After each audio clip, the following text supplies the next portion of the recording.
I read a great quote today that creativity is born of restriction and dies of freedom, and I'd like to apply it to Spider-Man 3, but can't quite, in that it has a huge budget and it knows it's going to be a big success, so they can do whatever they want, and they can have a huge running time, and it can roll and roll, and they don't need to worry about editing it down to a sensible length.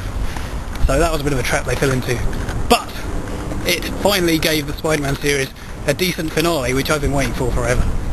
The other thing that finally happened was that he got some blooming villains with superpowers instead of just some guy with technology. You know, I've been waiting for that for ages. But the weird thing was, as was pretty clear from the trailer, there was just far too much in it for a sensibly paced film.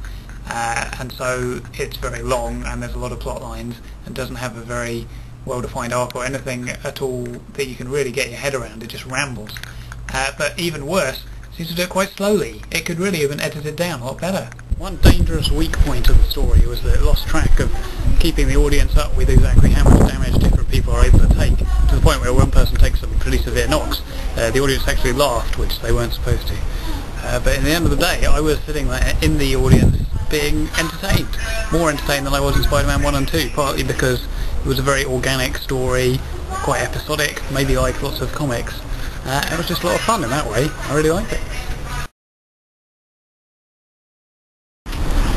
The ad hoc, sporadic manifestation of coincidental grudge matches, and it was terrible!